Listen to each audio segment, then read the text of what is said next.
Yesterday I covered a clinical view of finance. I gave you the periodic table of quality of life elements as a tool for tagging the things that need to be done in a region and the government's cost to do them, and that would set the market price, if you will, for the impacts.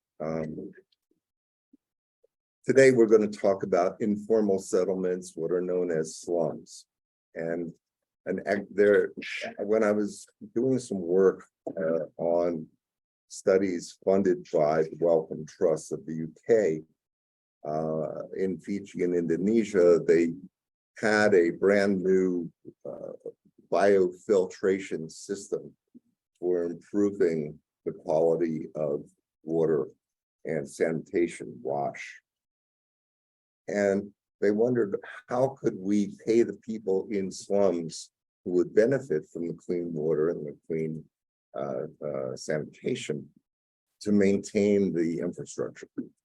Because typically you'll have a developing country project, you'll have a nice photo opportunity, a photo op. You go back 5 years later, the infrastructure is not maintained and doesn't work. In this case, what they had found in India was that when they tested the system, that they would pay truckers to take the sludge out of the biofilter, and the truckers would throw the sludge back into the river that you're trying to clean up, which was not a good thing. And I suggested that, well, why don't you pay the truckers the value of the clean water, not the value of the sludge? And they would think that behavioral economic argument was groundbreaking. It was not. So in order to try to figure out how should we pay the people who live in a slum for what they can do to improve their quality of life, I wanted to find an economic model that described the economy of a slum. And I didn't find one. So I decided that I could tackle that issue. But I looked everywhere. I mean, I really did a literature review and did not find any. I found lots of nice charts, but I didn't find an economic model that would support how to pay people who live in a place that's pretty dire for cleaning it up. And you see, I did a web review. So I decided to build a general economic model of slums. Okay. And this is the paper that has yet to be published because we're still doing analysis on the Indonesian budget that will go into this paper, me and some of my students. But you can see, yes, the question was, could we don't have to go to Fiji and Indonesia. We have Pueblos and other areas in New Mexico that could serve as prototypes. Yes, absolutely. So these are the modules of the GEM, General Economic Model. The modules are as you see them. A periodic table we talked about yesterday, three-layered map of the world. Imagine a layer for the needs of a particular region, but with the granularity of the periodic table saying that health is out of balance more than education, etc. Right?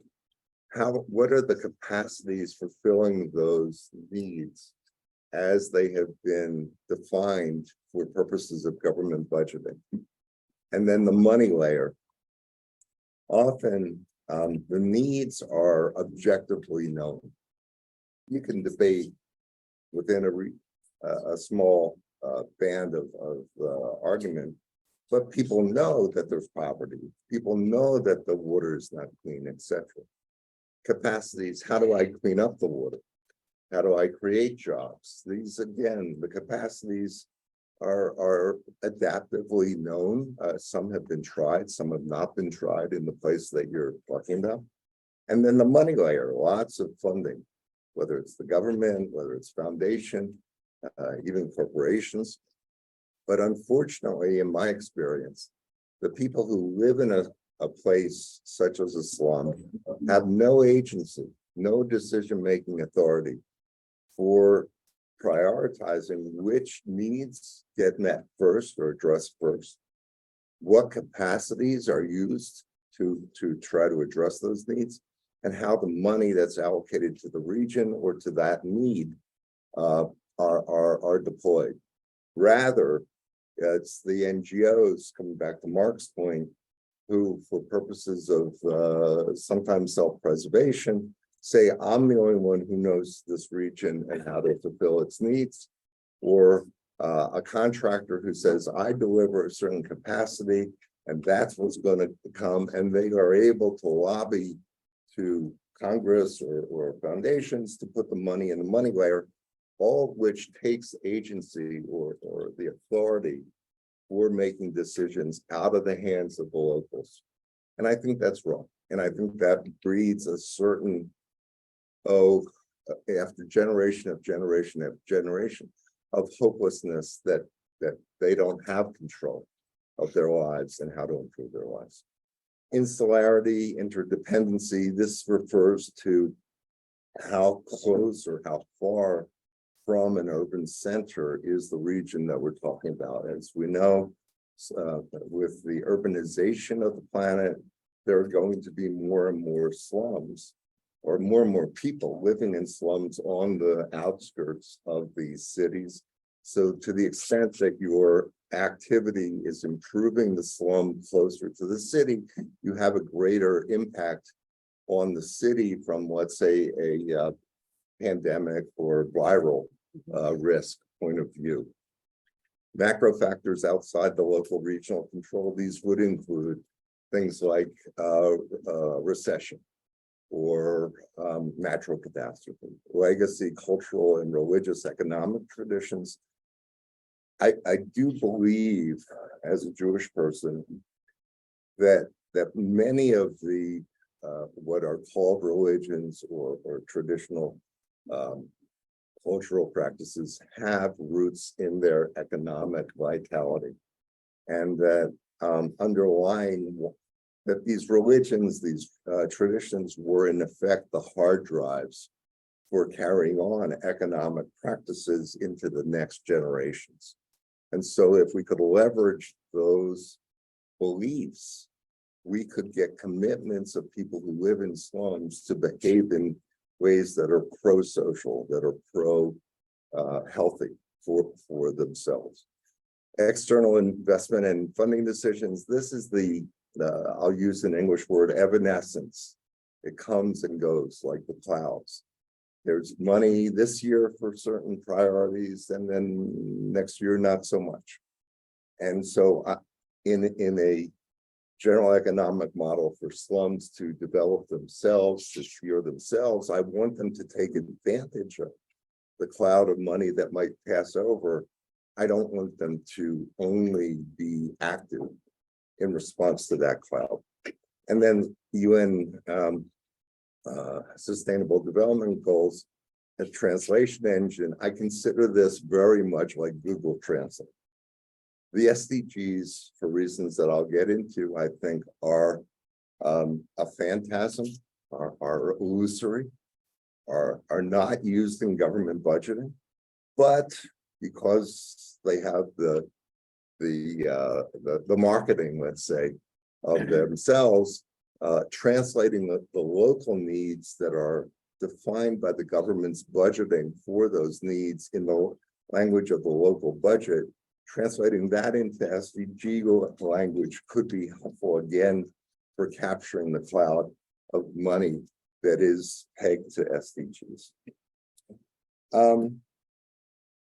You can, I know that was a lot on that one slide, I apologize, but I wanted you to see how the modules, if you will, if you were assembling a circuit board, would work, okay, and would work together.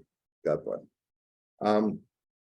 So we talked yesterday about the adjacencies, about a portfolio of quality of life activities that you wanted to be in balance so as to reinforce itself, to make it cheaper, for instance, to have health than building lots and lots of hospitals, that the people don't get as sick because the food is cleaner or the water is cleaner. As part of my research, I came across the notion of village finance. Do you have village finance in Argentina? Do you know it to be that way? So this is in Indonesia and in a couple of other countries.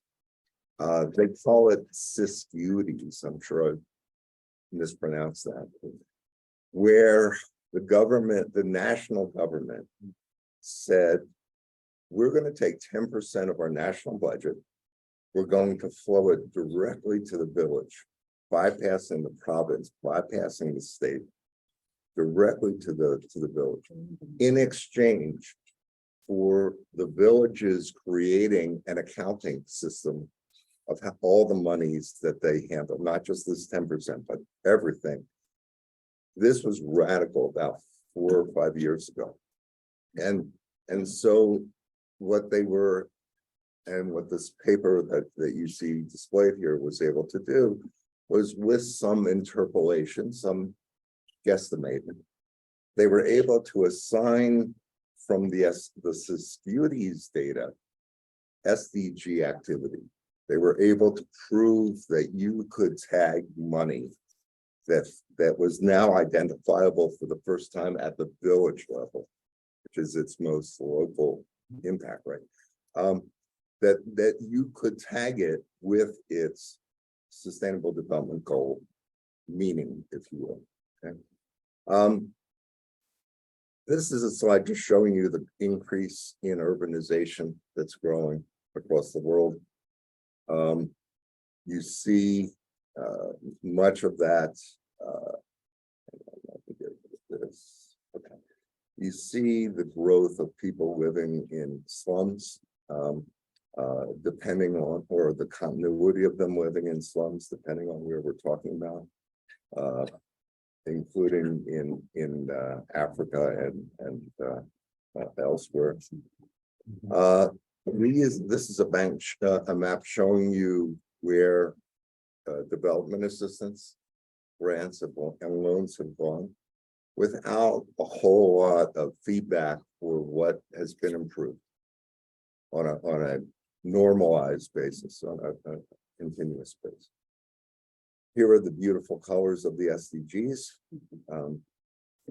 but I will tell you that they are exactly that. Okay, I love the color, beautiful.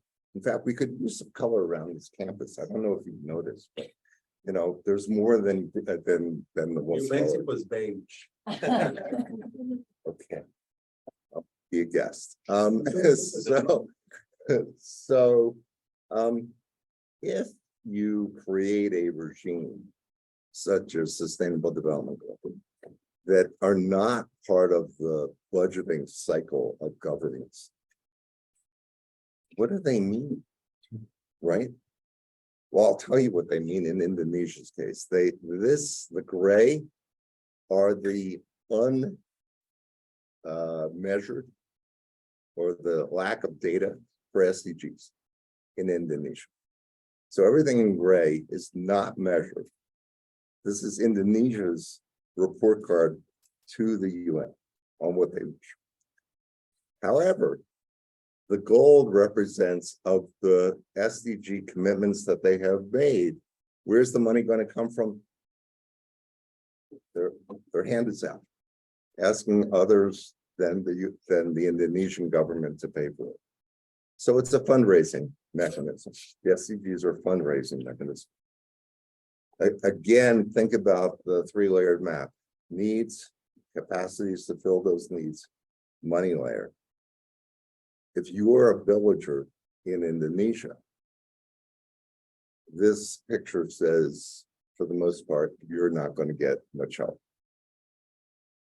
So here's Fiji and their constitution. And everything in black is under the Fiji's constitution is an SDG that they will budget for. Everything in red is an SDG that, yeah, if we had the money, we would do it. Wow. Which means they're not going to do it. I mean, it's pretty stark, right? Here you see the corruption index, which is significant. They're getting better. They're a Muslim country. They're getting better, but not great. Here, the Munich reinsurance and Swiss reinsurance. Do you understand reinsurance, folks?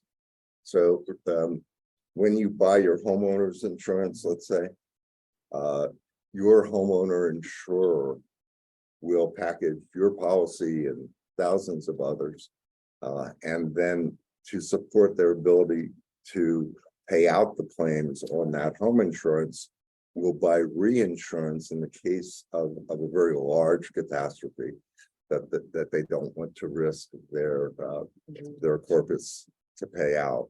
So Munich Re for years has done a natural catastrophe policy. And you see here a representation where, depending on the continent, most of the natural catastrophe losses are not insured. Now, 89% in South America that's a high number of uninsured losses for a natural catastrophe. So in effect, the village would be on its own to recover. And now, if you think about the slum or the informal settlement, even more severe, kind of concern. Taking you back to Indonesia, this is a map of Indonesia. It's an archipelago with many pieces of land. The red or even the purple is likely to be lost to rising seas with climate change. And so I'm saying to you that the GEM and the periodic table are ways for multiple villages across the line of risk that you see from flooding and sea rise to make themselves more resilient, to build more or rebuild more resiliently, to relocate. They're going to have to relocate people to get them out of the path of this rising sea, and to have more self-determination. So the story here is that peace finance, what I've tried to give you over the 2 days very, very quickly, is a toolkit that we need to think differently about the flow of capital. We need to give ourselves new business models, and ideally, as you hear in today's conversation, I would like, instead of teaching people how not to know how to make decisions in their best interest, have the power and the authority and the capital to make decisions that are in their best interest. With that, I come back to the slide that I showed you yesterday, which was the inspiration for me thinking about homeland security everywhere. And that's what I had for you. Questions, thoughts? No, I have a question. It was very interesting. We worked together in Buenos Aires in slums and informal settlements, so it was really interesting for us. And the way in which we are working we call it urban and social integration. That's our approach, not urbanization, but integration. And our approach has to do with making the community part of the process and building participatory processes in the work plan. We build the work plan together with the community. We build something that is called like participatory Yes, like tables? management meetings that Okay. happen every 2 weeks, Okay, in which representatives of the government make decisions with different representatives of each slum.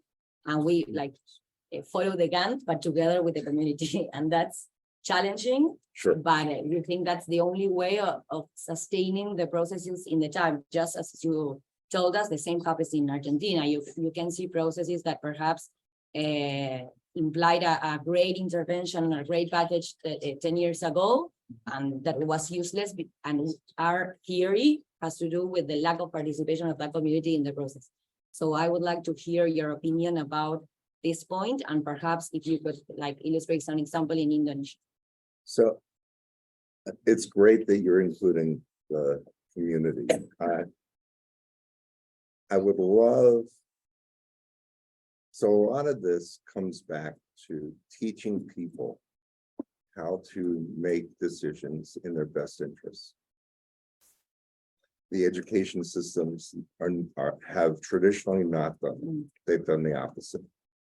The cynicism, the nobody cares about us, the even if we have a complaint, nobody listens. But it's so the first thing that needs to be done, and it sounds like you're doing it, is creating a transparency of data from which to make the decision continually. The Siscuties, again, my mispronunciation as a Philadelphian, says, here are the village finances. Here's how the 10% is coming from the national government. Here's the foundation grant that we got, and probably. So it's an honest ledger of where the money came from and what it was supposed to do and what it did do, how it was spent, again, in a country with some fairly high corruption numbers. I think letting people see their own data in a periodic table granularity, where you can see progress and no progress, in particular, quality of life elements that the government's already said matter because you've been spending money on the justification of solving those problems.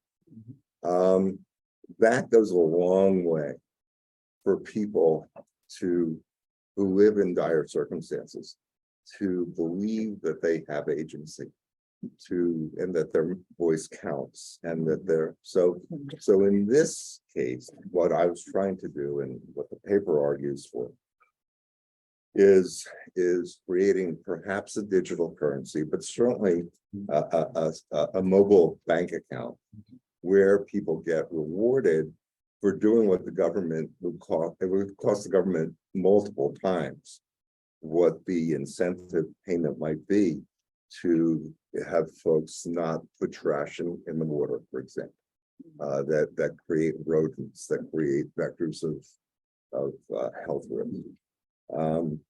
So you're able with sensors to see where the risks are arising, to immediately create an incentive or bidding, an auction process for tamping down those risks. So that's where some of the GEM would go to solve this problem of the example I gave you of the truckers throwing the sludge back in the water and making it polluted. But coming back to it, I think giving agency to people who've been taught generationally that what they care about doesn't matter. You got to reverse that. You got to fix that. With that, yeah. I just wanted to add that you said there's no economic model in informal economy, and from our experience, there is one which is much cruel, and with disastrous outcomes for the people who lives there, and so that's what we call informal economy or Social economy. Social economy. Popular economy. So maybe I should have been clearer in what I'm saying doesn't exist. People in community interact with an economic vitality. It may not look like what I have, in Palo Alto, what we have in Albuquerque. Mhm. But it looks to them like their economy, right? I have not found a way that people trade or barter or whatever they do in the slums that represents the economy that they conduct their lives in. Mhm. Yes, there's the Gates Foundation, financial diaries of the poor. But if you're hearing what I'm saying, we don't have the rigor of an economic Yeah. model for I- them. I agree with that. What I was trying to point out is that we think our main thesis is that as the modern market was in fact created by somehow by the state in some laws, property, some rights. Our main thesis is that the states in general have the responsibility of creating markets in those settlements, in those This would certainly be. yeah, yeah, and that's what we're doing. I mean, while we are urbanizing slums, we are also creating economic tools for the people. So, for example, we have a trust. Okay, Specific for proactive loans in informal settlements. so for example, can you give land tenure to people who live in slums? Yeah.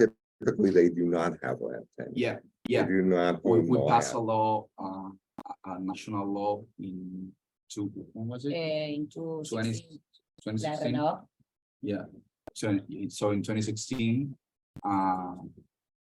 that allows us to give people. It's Right. the last step of the process. Right, That, so they earn into that, Mhm. right? yes, Okay. So, but once they've earned into that, how do they know that their neighbor will maintain their property so as to grow the value of the whole neighborhood, for Mhm. example? Mhm. These are the economic questions that a model would help to Yeah. address, Mhm. so that the interventions that you would want to make have a feedback loop, that you are creating those impacts. Yes. If you remember my clinical view of finance that you're having. I don't know if I this, but in America Latina, we have the problem that in big slums, there are a lot of illegal or economic flows from illegal organizations. And we have several examples in Brazil and in Central America, in which those organizations has more power than the government. Yeah. And I would ask you how you can apply this method and how can you measure that flows, because those flows of economic those flows can't be measured and are illegal. So it is impossible for me to think about this method in that context. So let me bring you back to yesterday, Okay. okay? And where do I see it here? There is public safety or crime, right? As a quality of life measure. Crime does not create itself just like a big bang. Crime comes from the other elements of the periodic table being out of balance. People don't have enough food. They don't have jobs. They don't have the other elements. So if you want to assure crime, ignore the quality of life elements that drive people to commit crime, right? I don't think there's a simple answer to whether it's mafia or anything else. There's always going to be an element of crime in every society. We know that. But the ensnaring, the trapping of people in a criminal cycle come from the other quality of life elements being out of balance, the KPIs, the key performance indicators being out of balance, and feeling I have nothing to lose by committing the crime. if you want to address crime, you've got to, from a macro and from a governmental point of view, you have to address the other quality of life elements. If healthcare, as Mark was saying, is so inaccessible, people will steal to get the money to buy medicine, right? They will. So don't have that be. That's not a panacea. I don't have the answer to getting rid of the cartels and the rest. So that some of that is obviously government assisted. The government is being fought to ignore that. That's a problem with the corruption of the government.